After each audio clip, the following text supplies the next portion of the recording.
Hi everyone, Flaming Footy here and welcome back to another YouTube video on the channel. And today guys, we are going to be continuing our 3-game match reviews. Alright guys, so in today's video I've actually got a lot to cover. Yes, you may be saying it's only 3 games, you could easily cover that within 5 minutes. And I'm going to try and drag these ones out to about 10 minutes. Just because we've got 3 games to go over today. We've got 3 very big history-making games. And this one is one to have a look at. So probably expect the video to be around this game here. The other 2 games, though, they did still have a pretty big story to tell. I think these 3 games were very big games in the season. And the winners were really putting ahead a big case. So today, we are going to be going over Carlton Bulldogs first, Sydney Geelong in the middle. And then last but not least, we're going to be covering today's game, Collingwood versus Adelaide. So that is how we're going to be going. So yeah, may as well just hop into things with Carlton and the Doggies from Marvel Stadium on Thursday night. And also Essendon versus Brisbane is currently going on while I am recording this, so it just goes to show that these actually don't really take a long time to make and all that. Now, first game was Thursday night, Bulldogs Carlton. Now this one was anticipated to be, I don't know, there was a bit of buzz about this game. I was pretty strong on the dog side. I was like, yeah, the Doggies will walk, we'll get the win. How can the Blues beat a team like the Doggies? And the Blues have come out and they're playing top 4 footy right now. If you've got any Blues fans watching this, which I'm sure there will be, especially you, Lachlan Keller, I'm pretty sure. Geez, your team is going so well right now. 2-0 start. Now, again, you don't want to get ahead of yourselves, but this is a very good start. This is crazy. This is up to crazy stuff.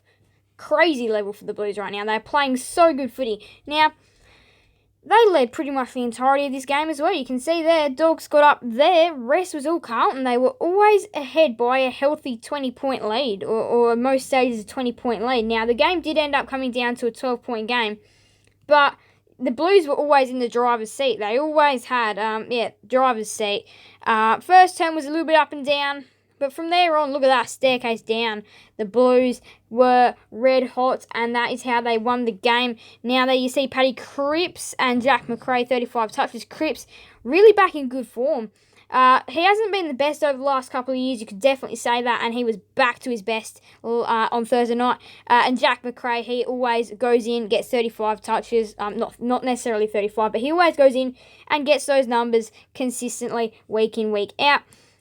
Cripps 123 fantasy, Charlie Curnow 5 goals, he's fantastic. Josh Dunkley the 8 tackles, Bont the 8 tackles, so that's how that one played out. We're going to have a look at some players, so let's go ahead and look at the hitouts. Pitternet absolutely smashed anyone else. DeConing got in with 2 as well. And then Cripps, 123 fantasy, 117 for Treloar, 114 for Kennedy. Kennedy's been really good as well. Dunkley, 112. Doherty, 106. 104 for Libba, 103 for Macrae, 103 for Williams, 101 for English, 101 for Mackay, 100 for Curnow. Wow. Getting in with some big numbers. 5 for Curnow, 4 goals for Mackay. Hannon, Silvani, Liberatore, Scott, Cripps, 2 goals each. Disposals, 34 for Walsh, 32 for Treloar, Hewitt, 31 for Kennedy. And then Williams also combining in with 27. Now, that's pretty much it. If you have a look at some tackles, 7 for Doherty, 6 for Libba. Let's go and have a look at some team stats now. And it was pretty good for Carlton, if you were to ask me. Free kicks were quite even. Now, that definitely can change in some games. Hitouts were smashed. Clearances were pretty much all in Carlton's term as well, except for the centre clearances. And we do know the Doggies are a midfield-based team, so you can get them there and you can pip them, you can win them, you can beat them. So that is what Carlton did, and they won. So good job on Carlton. That puts them in a very good position. They've got Hawthorn, Gold Coast coming up. Geez, they are looking pretty good. Now, I'll tell you what, this game, no matter who you support, no matter what team you support, unless if you're like a one-eyed Geelong supporter, even then, this game is probably the best game in the round for you. It's probably the best game in the round for me. Now, this game was fantastic. Now, Sydney by 30 doesn't sound like a good margin or anything like that, but Buddy Lance Franklin kicked 1,000 goals. Now, I would normally play a video or something if copyright let me, but again, due to copyright, I'm not going to play the video. But the video is right here on afl.com.au, so, or the AFL app. Extraordinary angles of the crowd swarm, the incredible moment. Lance Franklin kicked his 1,000 goals. The four Franklin goals that wrote history, and then you can also see it in the highlights, mini match, full match. However the avenue is that you want to watch it, that is how you'll do it. So, yeah, there's plenty of ways to find it. It's all over YouTube as well. So, yeah. Now, what we're going to do, though, is we're not going to go over that the whole time, but congratulations on Buddy Franklin. He's a superb player. He definitely deserved this. And I feel like this was the perfect time. Round 2, SCG, under lights against a quality opponent. That is fantastic. And congratulations to Buddy and his team takes it out convincingly. It's good when A, you actually win the game when the milestone happens. B, it's under lights. C, it's against a good team. And D, it's in front of your home fans. And E, it's at the start of the season. So there's plenty of reasons why this was just the right time for it to happen. Now, let's go ahead and look at some other stats here. Geelong led for that first part of that first term, and then halfway through, and then the Swans really just upped their game and had a 40-point lead for pretty much the rest of... Look at that. Look at that. Look at that. Look at that. Look at that. I'm pretty sure Buddy kicked the goal there when it goes up there. And then there's a massive long amount of time and then down. Now, I do want to tell you something, again, going back to Buddy. I know this part of the video is very Buddy-obsessed, Buddy-related, but that is the moment that was really important, I think, out of these 3 games. I think this was probably the best game and really a most important game. Now, it took them about 30 or so minutes to actually get everyone back off because everyone ran onto the field.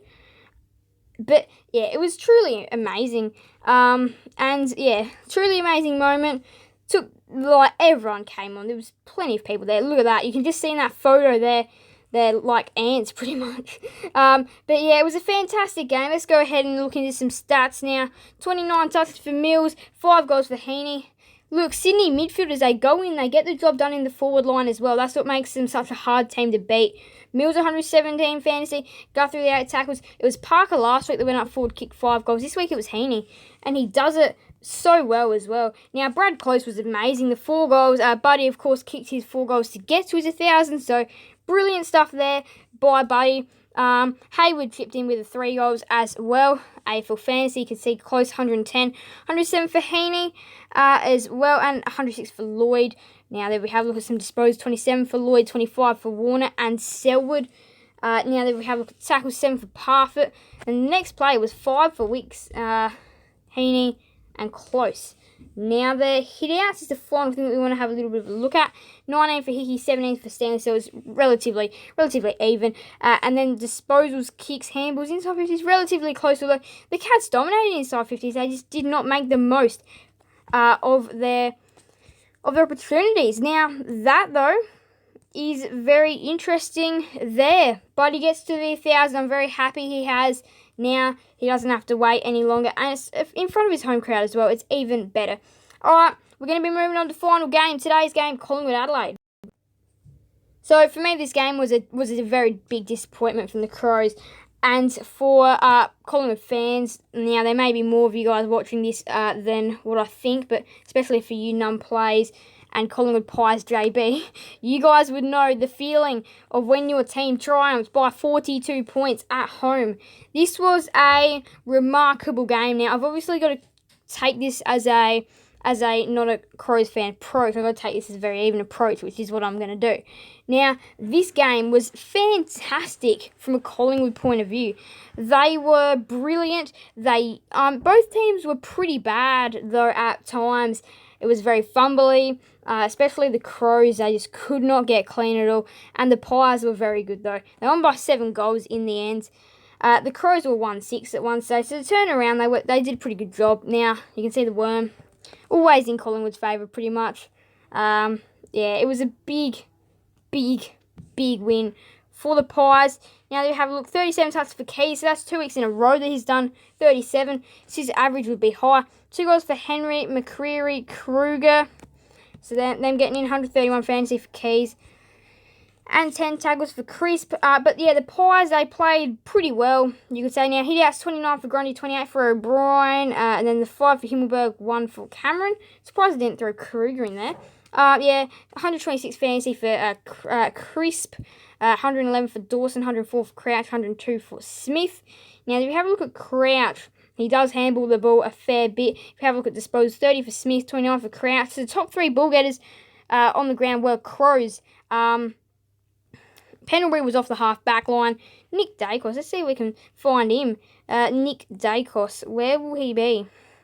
73 fantasy, 69 for Lipinski and Rochelle. Not the games those 3 would have loved to have had, but they were still pretty decent. Not a lot of goals not really a lot of goals. But yeah, we'll have a look at tackles and then we'll probably wrap this one up. Yeah, 10 for Crisp. He was well ahead of the next 2, McCreary and Dacos. Josh Dacos, that'll be, with the 6 tackles. Now, this game, though, was amazing for a Collingwood point of view. They were playing pretty well. Like, they were playing like they could be better than what they were last year. And maybe the Crows probably playing worse than what they were last year. Now, again, this is away from home. So it is a different story when you do play away from home. But anyway, I feel like that's going to wrap up today's match review. 3 very interesting and important games. We'll go and check out the ladder. So I have deliberately not put it on live. Otherwise, that would put the team that is currently ahead of the Essendon-Brisbane game up wherever they may be. So we're not going to go ahead and do that. But Collingwood sit top right now with a decent percentage. Then Sydney, then Carlton, all with the 8 points. Now, though, we have got the Bulldogs, the Crows, who are reasonably low, and now the Cats, they're 1-1. So after that, the Bulldogs are 0-2. It's hard to believe, and the Pies are 2-0. It's been a very interesting start to the year for sure. Now there'll be more match reviews coming tomorrow, and now next weekend. I just want to leave a note that I'm going to be very, very, very busy next weekend. I'm already busy enough this weekend, so next weekend's going to be extremely busy. Match reviews still going out, though, so we love to hear that. Now, tomorrow, there will be Coach Korea, no rebuild. There will just be the Coach Korea, and there will also be match reviews. So thank you guys all so much for watching. Make sure to leave a like and subscribe and hit that notification bell, so then you guys will never miss another video on the channel. Thank you guys all so much for watching. So bye, everyone. Flaming Footy out.